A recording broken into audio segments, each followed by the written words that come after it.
Welcome to Just Relationships, the show that offers you concrete ways to make your relationships better.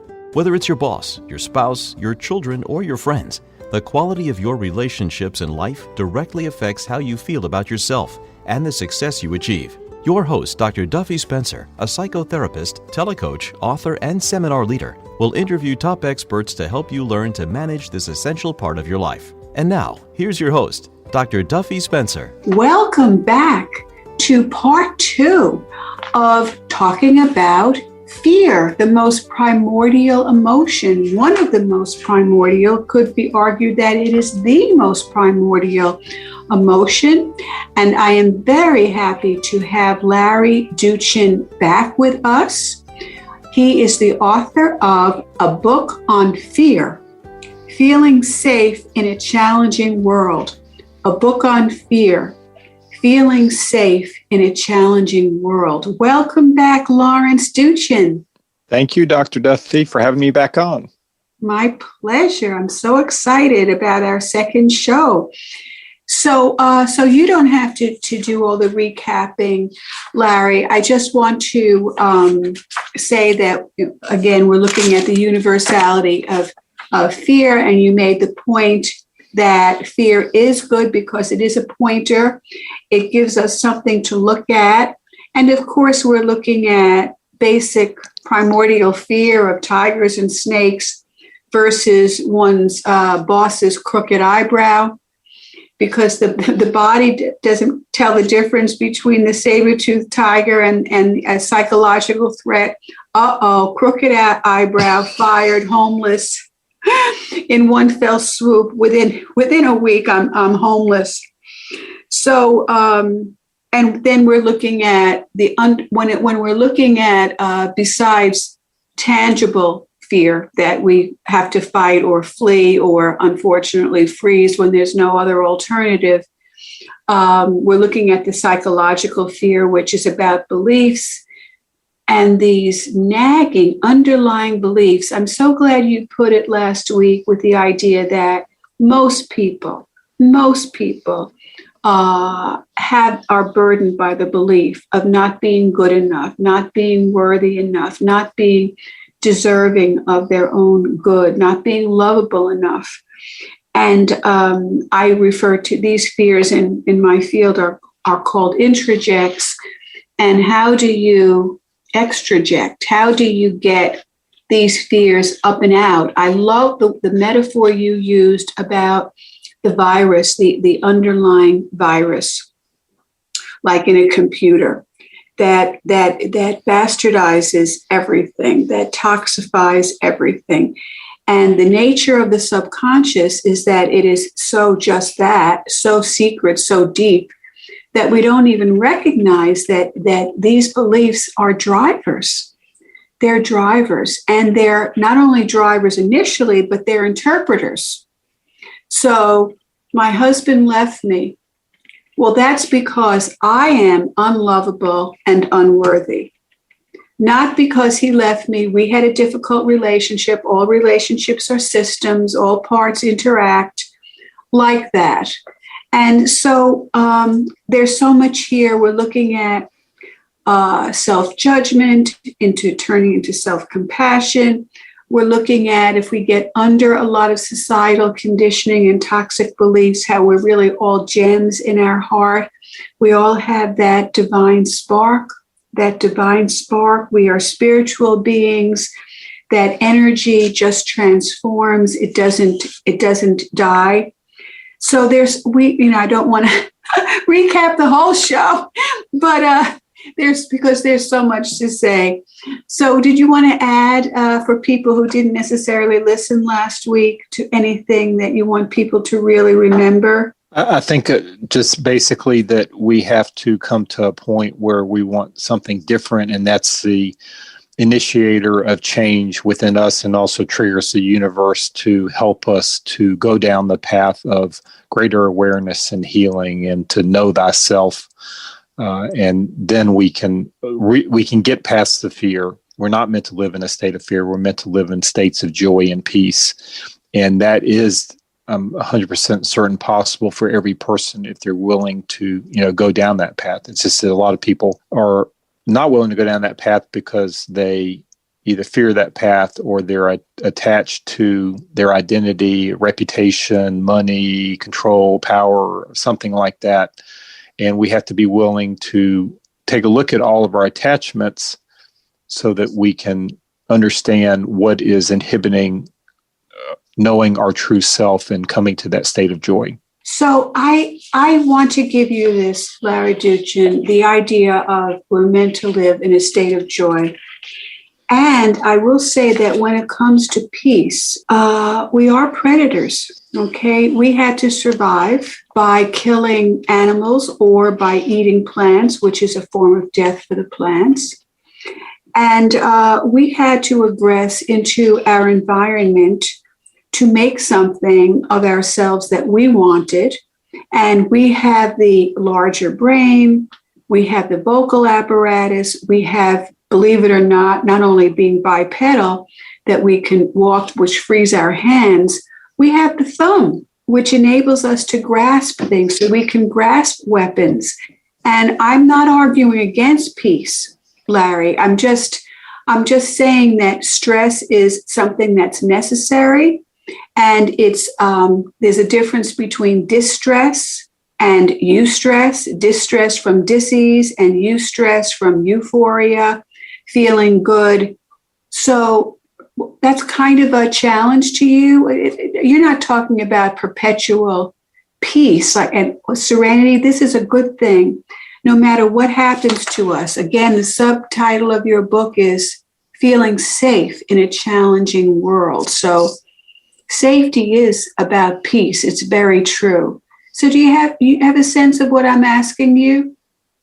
Somewhat. I believe that we certainly have deep in our cellular conditioning, we have come up with the adversarial type of what you were referring to in terms of trying to exist in this society. But we're also, I believe, trying to come to a new place of understanding in terms of being able to kind of overcome that. So we're affected by all of this conditioning. Some of it is cellular, some of it is mental, some of it is psychological or mental or spiritual. So we have all these things assaulting us, and what I suggest is that we try and raise our perspective to understand, that we are divine beings in a human body. So we are subject to the genetics of what the human race has gone through. We're also subjected to our specific lineage. For instance, there's been studies of intergenerational trauma being basically markers in our DNA.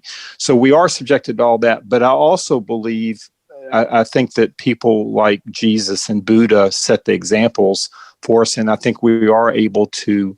I think we are able to release all conditioning eventually. That's a pretty high goal, but that's something that I think that we are able to do. So I think we can kind of hold both perspectives, and we need to have compassion on ourselves. Okay, we when we're going through life, yes, we do have some of this adversarial human race, human existence as a tribal member, built into us, but that's not something that we have to hold forever. I don't know if that answers your question. I think it's a beautiful answer, Larry. I really value serenity, and I really value staying safe in a challenging world. The world is becoming increasingly unsafe, violent, terrifying. And how can we stay within our own center, our own seat of wisdom and joy, and at the same time not be, this is a phrase that is not used all that much, but, contemplating our belly buttons, in other words, being peaceful and the hell with the rest of the world. I'm not going to be politically active. I'm not going to fight for social justice. I'm going to just tune everything out and just stay in my own little bubble. So somewhere we need that balance. Well, I think everybody has to find their balance, and what your balance is for you is going to be different than what my balance is for me. And specifically, where your balance is right now is going to be different than what your balance was 10 years ago, and it'll be different than what it is 5 years from now. So we have to go with what we feel led to do. So maybe for some people that, they want to be in meditation like 10 hours a day. For other people, they feel like helping the world may be more through, more active social justice types of things. And what we have to determine is, are we doing this from an inner knowing that this is where we're supposed to be? That's kind of where we're at on the river of life. Or are we doing this because we feel there's some kind of false belief there's some kind of conditioning that's pushing through that. And if it's the latter, we don't want to be operating from that place. We want to be operating from a place of true inner knowing and let what we're supposed to be doing kind of just flow naturally. And so something will cross our path and we say, oh, I need to get involved in that, as opposed to like, oh, I need to get involved in that because it's going to look good within the community, that I'm doing this. So being of service because we're led to do it, and because it's something that the divine gives us, as I basically say it, is much more powerful than being of service because we're meeting ours or somebody else's expectations or some kind of false belief. And so this is, again, it comes back to the knowing thyself part in terms of being aware of why are we taking the actions we're taking. So life has to be a constant introspection and examining of who we are. And this goes back to, and I talk about this in the book, A Decent Bed, and this goes back to, all the mindfulness and meditation types of practices that are recommended. We have to kind of be in the moment and really be aware of why we're doing things. So being in the now is very important. And that's why practices like meditation or being in nature are very helpful as part of this journey to help us become more introspective and know thyself. Beautiful, Larry Doochin, just beautiful.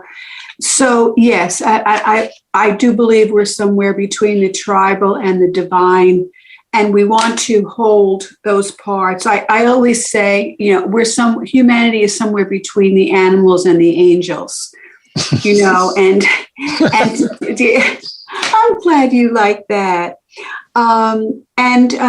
So we have to hold both and be respectful of both, as you started out last week's show, to be respectful of our fear and to see it as a marker, a pointer. And having said what I said about that we are predatory and most of us do eat animals to survive. Not everyone does. Some people are vegetarians. I've never been able to get to be a vegetarian. Ideally, I would like that, but I accept that I'm a carnivore. But go ahead. I was going to say, so I'm a meat eater as well. And so, the thing is, like the native, so let's look at that from several perspectives. Yeah. Our bodies have grown up. We've evolved over a long time, hundreds of thousands of years, basically eating meat. Okay. So right. That's something that, our bodies have become accustomed to. So like the Native Americans used to basically very much, they bless the animals. They asked for blessings and the animal would appear, and they knew that it was a blessing from the divine. So we have to, to respect everybody's choices. We have to respect our choices, and you can't say this is the problem in our society. Everybody takes a hard black and white view of things as opposed to taking a view from the middle of gray, because in this reality, everything is gray. And so when we start to judge other people either from the left or from the right extremes, we're very much in a fear state, and we are taking a black or white perspective as opposed to gray. If we can all come to perspective of gray, then you can respect somebody who eats meat, you can respect somebody who's a vegetarian. It's a personal choice. It's not like, and everybody has to come to that choice based on what their truth is and what's right for them, as opposed to like some kind of false notion. I mean, I eat meat and I don't like, factory farming is really bad and I don't like it. And so, but we're in a reality where we have, and I try and eat organic and grass-fed. That's basically what we eat. But my point is that we're in a place where we have to make a lot of compromises.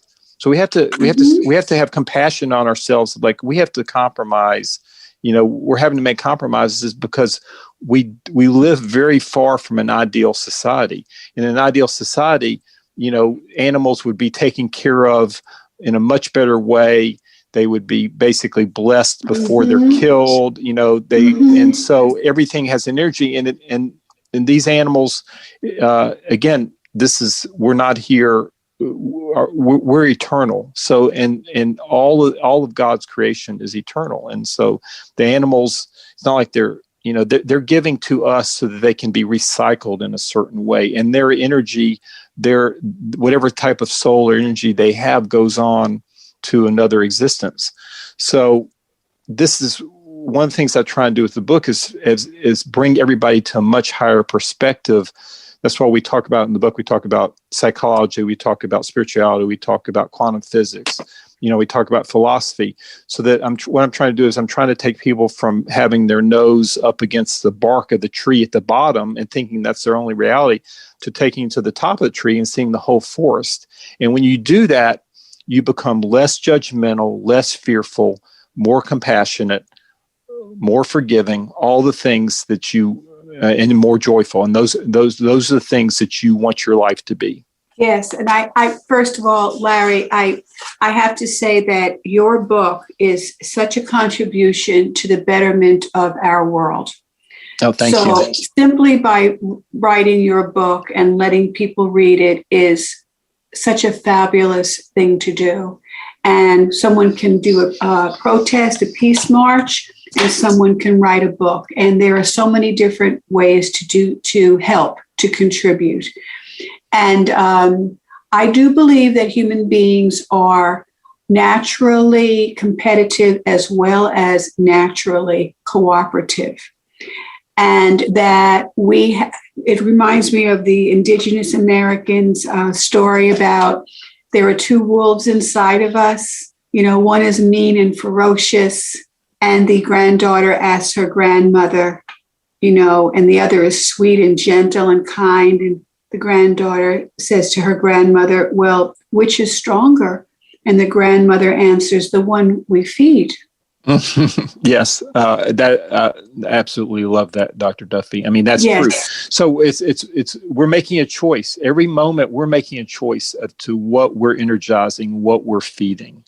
And so if we want a better world, we have to start with ourselves. We have to know ourselves. We have to, be more kind. We have to be more aware of why we do the reactions we do. We have to clear our own false beliefs and conditioning. And when we do that, it's kind of like a bathtub. You're adding a little bit of water to the bathtub. So everybody who's doing that type of work is adding the water to the bathtub and raising the water level for everybody else. Yes, and what people have done with that metaphor is to say, we're all in different boats. Some are in little leaky rowboats, and others are in cruise ships. But yes, everything we can contribute. Everything we can contribute. So, there's so much here, and I like the idea of being of service in any way we can. And humanity absolutely must be able to harmonize and to cooperate. We are citizens of the world. So if we can do away with all of this tribal nationalism and all of this me versus you, and really get that we need each other to solve the problem of the possible destruction of our planet. Absolutely. And I think that the problem is that most people are in a us versus them mentality versus a we mentality. So we are one humanity, we're one divinity. And again, physically, actually at a physical level, science has shown that we are not separate. Everything that you see that it appears to be separate is not true. That's just what your eyes are bringing back to you based on your belief system. So we're saying we see what we want to believe. Yes. Okay. And then it reinforces that false belief. It's like a dog chasing its own tail. We never get out of that cycle. And so if we can step out of that cycle, then we'll begin to see a much different world we want to create. So, being of service does not have to be something grand. Being of service can be something as simple as just giving a smile to the person checking you out at the grocery store, just saying a kind word. We don't understand how powerful the simple is. We've gotten really complicated in this world in terms of thinking it has to be all this grand stuff. And it's just about the simplicity. The simplicity. Yes. Okay. So what do we do when someone aggresses toward us? And they're threatening. Okay, they're not going to physically harm us, but they're snarling at us. They're calling us names. They're blaming us. And that's the root of the projection. I don't want to, as you said in last week's show, I don't want to feel guilty that I did something wrong. So I'm going to make you wrong. I'm going to blame you. And how do we not buy into other people's projections? Well, that's really that's that if you had that answer, you would be a rich person. So that is what we have to work on a constant basis, and that is especially difficult with those who are really close to you. So my wife has been my greatest mirror in my life, obviously, and my greatest vehicle for healing. So sometimes she'll say something, and it really doesn't matter whether it's true or not.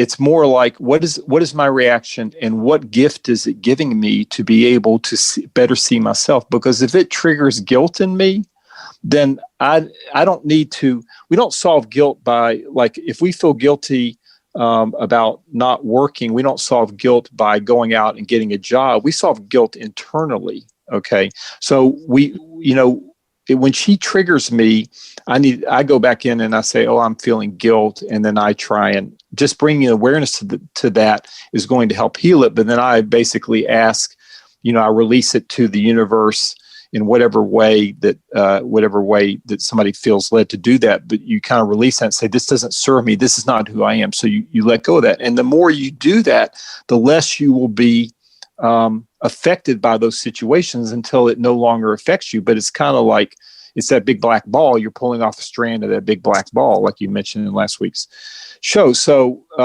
but certainly if you're in a situation, again, there's no exact right or wrong. It's particular to each situation. If you're in a situation where that person is not willing to take a look at themselves, maybe that relationship has to end. It's not, there's nothing, everything is fluid, and people are making choices all the time at different levels. And it may be that that you're growing and somebody else is not growing at all. Or it may be that you're both growing. I was fortunate that my wife and I both, we started off asleep, but we both grew together so that we can have these conversations. And sometimes it was very hard, it was very painful for either one of us in the relationship, and we were triggering each other, but we were always willing to take a look at ourselves and do the work. And so if you have somebody that's in a relationship, that is not willing to do that, whether that be a partner, close partner, or whether they even be a friend, you may have to end that relationship, because energetically, what we talk about in the book, energetically, you're moving to a different level than they are. And it just doesn't, it's not in resonance. It's not in resonance, and we want to resonate in a positive way. I am so intrigued by what you said, Larry Doochin, author of a book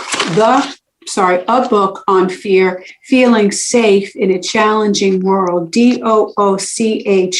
I wanted to just ask you about the idea of motivation when you say always willing to do the work. In terms of motivation theory, and we have just a couple of minutes, but in motivation theory, we look at two components for motivation. One is it important to me? And two is, can I do it? And we need both to be motivated. So if something is important to me, but I don't think I can do it, I'm not motivated. If I can do something, but it's not important to me, I'm not motivated.